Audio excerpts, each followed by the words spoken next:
Alright, so let's go ahead. It's our login screen. Let's go ahead and log in, and we'll use our random name generator. John Sue, one of our UI programmers, came up with what I believe to be the #1 best random name generator in the world. We'll go ahead and jump through here. Wax Battle. Come on. Storm Jump, Saddlemeister, come on, Ground Kicker, Salty Doodle. There we go. We got our character here. We'll go ahead and accept that and log in.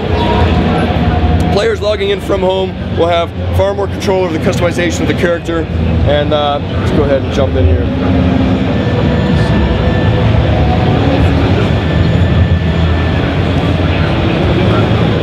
Okay, so I covered a lot of this. We're 6 months after the Arc-Light crash, which devastated the world. But more significant than the crash was actually the arrival of the melding, which has transformed nearly the entire planet. The Chosen continue to be a very aggressive force towards mankind. And thus, we log in as a mercenary into the last known remnant of mankind called New Eden.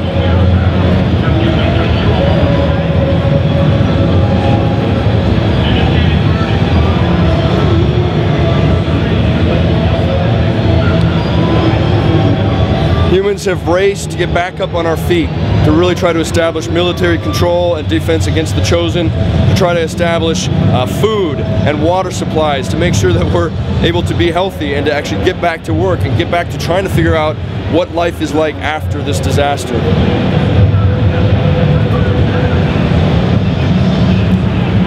We're flying into a sub-region of New Eden called Coral Forest. This is the coastal region. We're about to arrive in a town called Copacabana. You go wrong with Copacabana.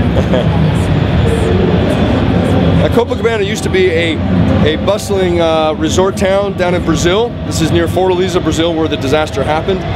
But we've actually taken it back over and started to establish a military presence. So you'll notice we have Accord guards. The Accord is the human army. Arrow is just sitting here talking to us. You may have heard her speak to us a little bit. She's our handler. She's really kind of our assistant. She looks out for us. She helps us find work or jobs. She makes sure that we stay out of too much trouble. And the first thing we're doing now as we arrive in Copacabana is to try to find some work. We are a mercenary after all. This is the first mission you'll see in the game, and she's asking us to go uplink with the SIN terminal. So let's go ahead and head over to the waypoint that she's put on the screen. SIN stands for Shared Intelligence Network. And you can really think about this in some ways like a Wi-Fi. When you show up to a new office or a hotel or a friend's house, one of the first things people often do is look for their Wi-Fi network. And the reason you want to connect to the Wi-Fi is to have access to information or access to the internet. So you can think of SIN really as the future internet, the future of Wi-Fi connectivity. So we'll go here in this town in Copacabana and actually uplink with SIN, which will immediately give us information about the surrounding area. It will tell us about military operations, chosen movements, available missions and jobs, dynamic world activities and things like that.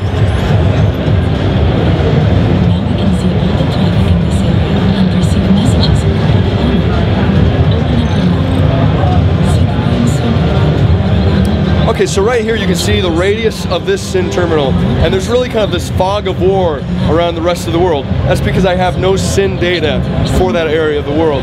But immediately right off the bat you'll see that I have my current mission waypoint here on the map, but I also have information about dynamic world events. We'll talk about more later. We need somebody to inspect the aqueduct valves that carry the water from the moisture farms.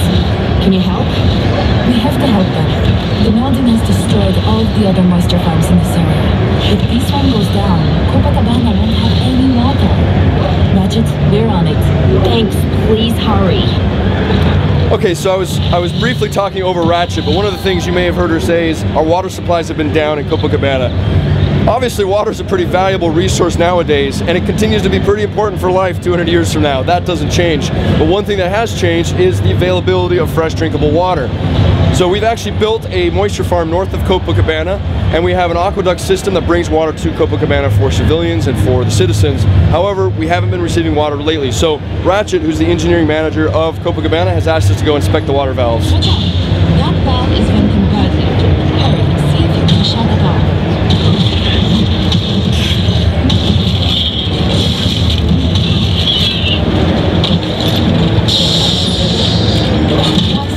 Let me do a remote scan to find the damage.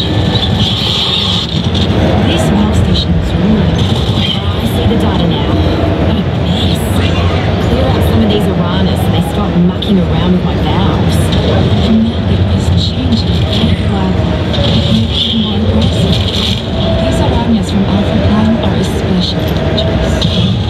Okay, so they've just asked us to clear out some of these Aranas because they've been kind of mucking around with the pipes.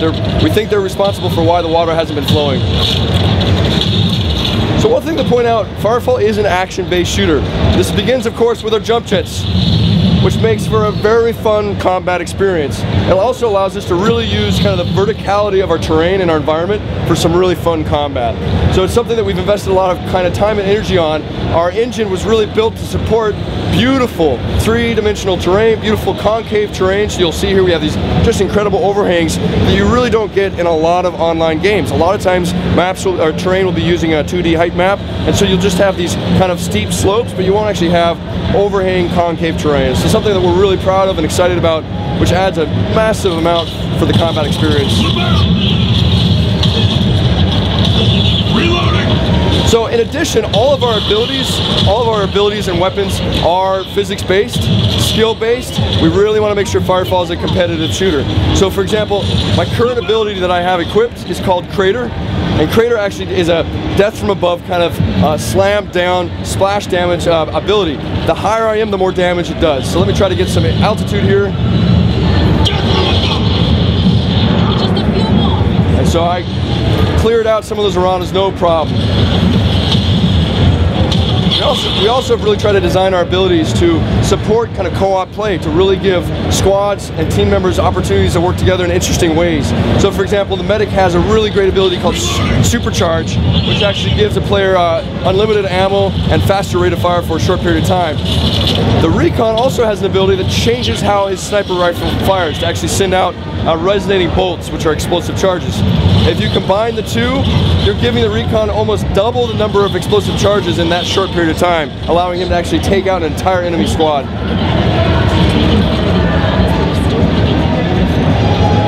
Alright, you may have noticed that I was seamlessly and easily switching between first and third person perspective.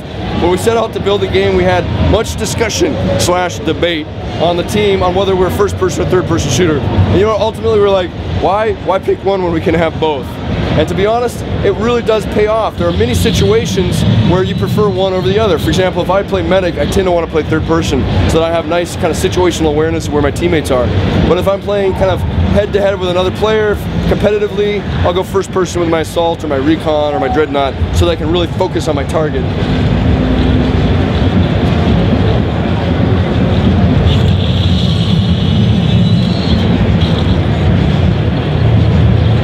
Alright, here we are with Ratchet. Let's say hi to her, see what's going on. Oh, they're really cheap as The MPU is ruined. I'm gonna need some silicon fragments to make a new one. I can get some silicon that has extended the reach. I'm going to need something to get to the silicons inside. Can't take these sonic detonators. I was saving them in case the Chosen invaded, but you can use them to blast open the silica deposits. I'm detecting a silica deposit nearby. Do you see it? Watch me. Target the deposits with your sonic detonators and then extract those silicates right out. Okay, so we need some silicate to actually be able to manufacture the repair part that we need to fix the water valves. And silicate is down here in these nodes, these resource nodes. This is really teaching the gamer a new mechanic, and this is the most basic form of resource collection. We were given some sonic detonators, which are basically used to break up the rocks and to find the ore from within. And so you'll see here, not only do we have this silicate that we needed, but we also have some coralite, which is another valuable resource that's in coral forest. We've got our first silicate fragment. We're going to need more if Ratchet is going to fix the aqueduct MPU. The mountain is ruined everything. I can't believe the Aegis is still 4 light years away. I'm planning to be numero uno on the win list when it arrives. Goodbye, Melody. Goodbye. Shh. Hope is taking one step at a time. Okay, so we'll continue to collect some silicate. Now, resource collection in FireFall is a major part of the game, and it really ties into our crafting system or our manufacturing system. We rely on resources to be able to manufacture new weapons, new battle frames, new backpacks, new ability modules, new call-downs, deployables, consumables, etc., etc.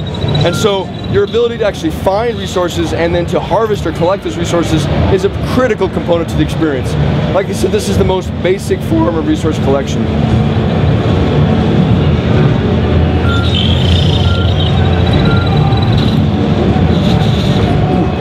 FireFall is a class-based shooter, and our classes are really defined by the equipment that you wear.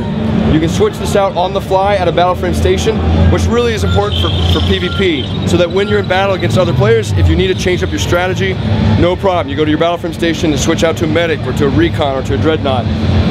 You can upgrade and customize virtually everything about your battle frame, and in this way, you really can tailor your character to your playstyle. So for example, if I really like jump jets, I could modify my battle frame to have increased jump jets, or increased jump jet air control, or reduced energy consumption so I can jump jet longer.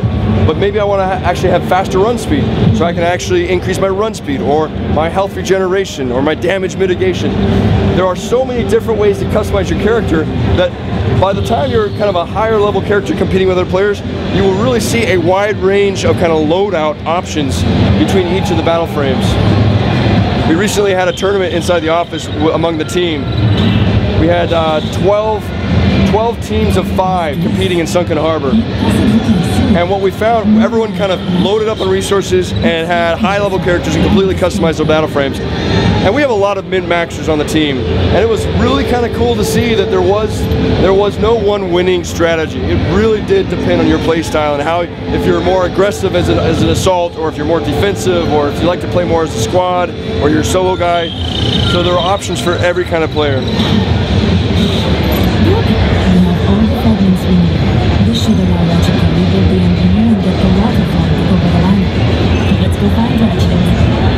Alright, let's go ahead and take the shortcut back to town. Stairs are nice, but forget that, we've got jump jets.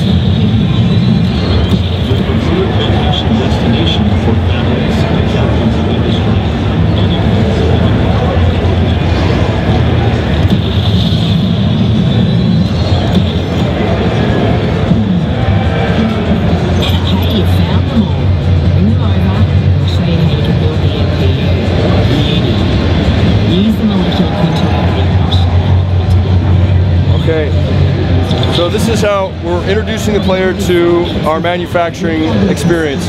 This is crafting for FireFall. So see here on the left, we have 2 research patterns. Research is really kind of your way of unlocking technology. Once you've researched something, you will gain nanotemplates. Nanotemplates are basically schematics or recipes that you can then use to manufacture items or equipment using this molecular printer. So let's go ahead and research the MPU technology.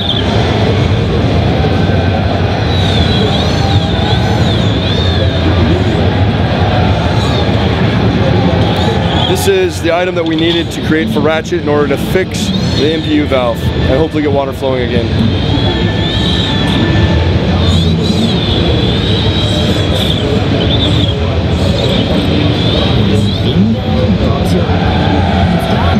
You'll need to take this to the master valve station and install it. It will propagate the changes to the other valves we are seeing. Everything should be fixed. Careful with the installation creates. Alright, so let's continue on. We're going to actually go try to repair the aqueduct. And as she just said, this creates quite a bit of noise and it will attract nearby creatures. So it's really kind of a survival mode, last stand kind of situation where we want to actually protect this point while it gets installed.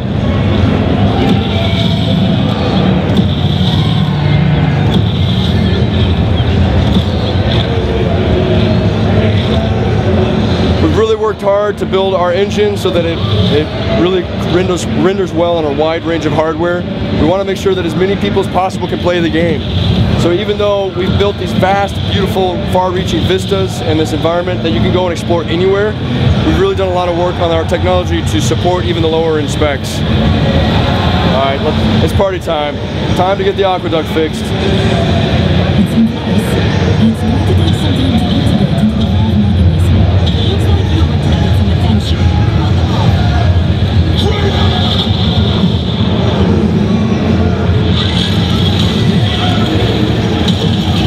In addition to having my primary signature weapon, which is a plasma cannon, I do have an alt fire mode, which actually shreds the plasma into 9 small pellets and functions kind of like a shotgun.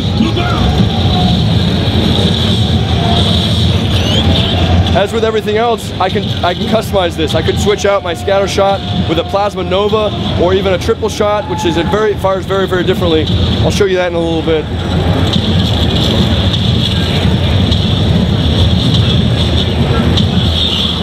switch to my secondary weapon, my assault rifle. Much better for these scavengers as they jump around quite a bit.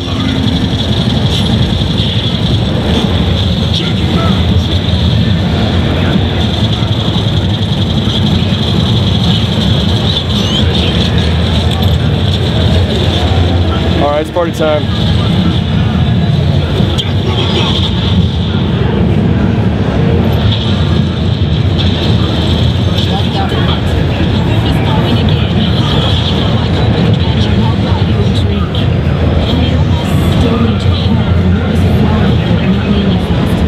Okay, so we continue to move on. The Ratchet's given us our next mission. She's asking us to go help find her resource scanning drone called Tiki. But I think at this point, I might jump in with my own personal character to show you maybe some additional nano templates, a higher level battle frame with some additional back abilities. Maybe we'll jump into some PvP. Sound good? All right.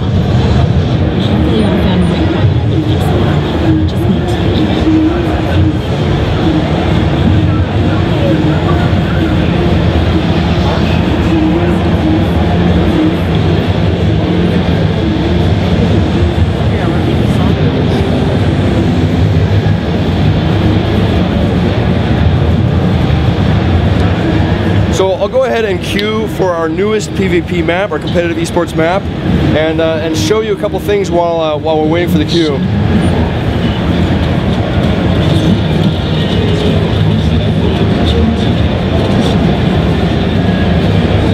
Moisture Farm is a 5-on-5 competitive team deathmatch map. Here I am as a medic. Our medic is really kind of our support class.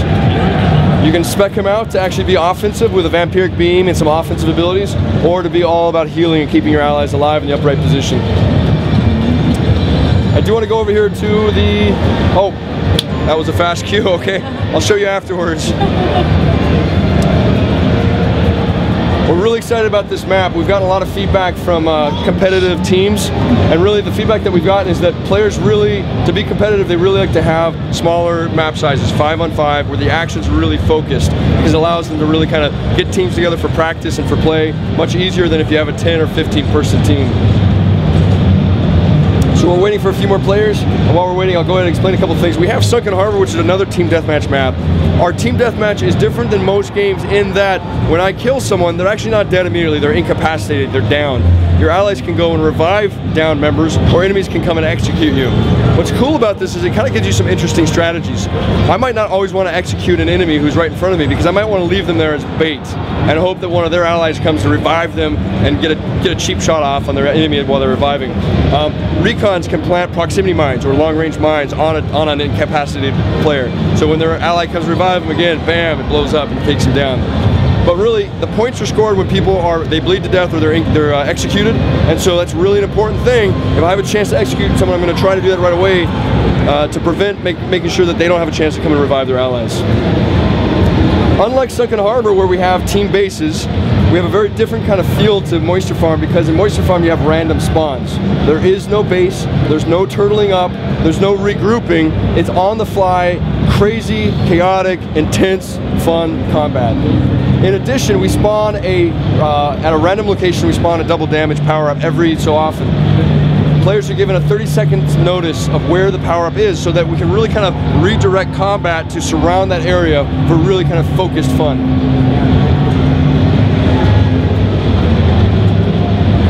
How many players? We're waiting for one player.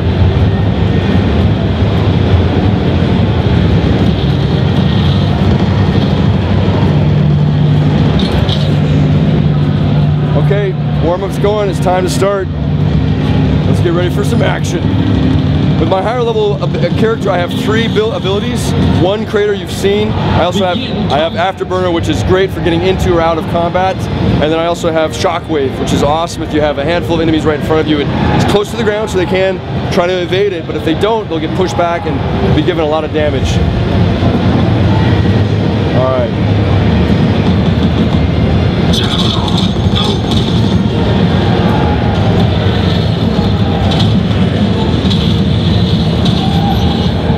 Damage enhancements available.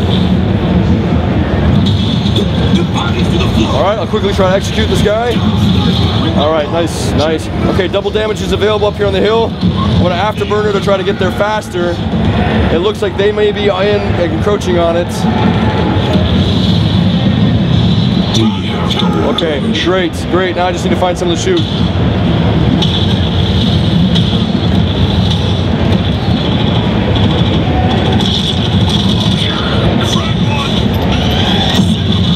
All right, all right. Give me someone to shoot. Reloading.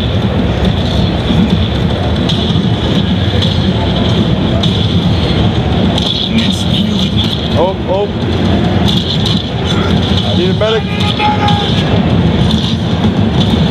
Alright, I didn't get away. So he's looking like he's gonna come execute me. If an ally's nearby, I can call for help by hitting E.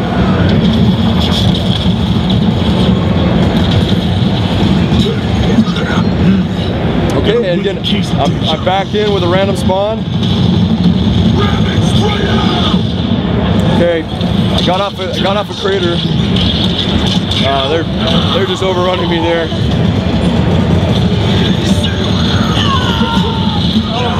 It's not looking so great for Team 1. I gotta focus here. We gotta catch up. Got a wicked case of deja vu.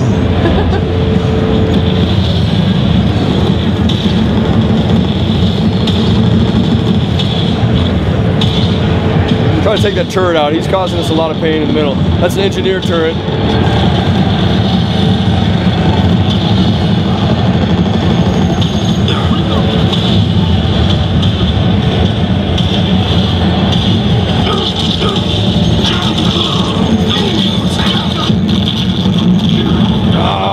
Taken down again.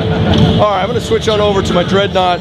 Dreadnought's really kind of a heavy. He has a heavy machine gun. He has a lot of armor, protective abilities, so I can do heavy armor. I also have a turret mode, which actually there's a risk reward because it locks me into place, but it gives me a much more accurate gun. Let me see if I can.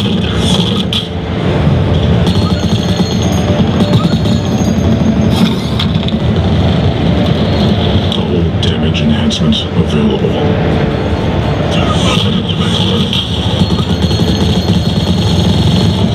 Enemy has double damage. Alright, gotta go. Need some health. My alt fire on this Dreadnought is spin up. Actually allows me to pre-spin up my my weapon so that it's ready to go. Oh, my medic's found me. Pick up some health. Alright, let's go find someone to kill.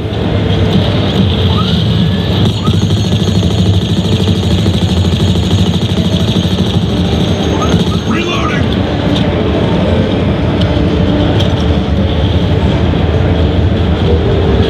We are getting dominated. Jeekers.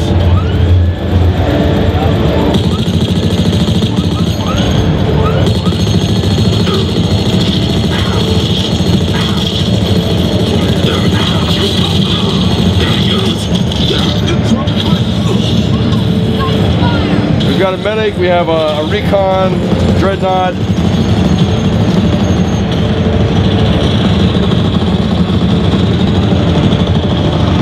Needs you born to kill. Alright, I see someone on my shared intelligence network because someone's been spotted. I can go find them. Oh geez. Defeats. Oh, defeats. That was Moisture Farm, our newest team deathmatch map.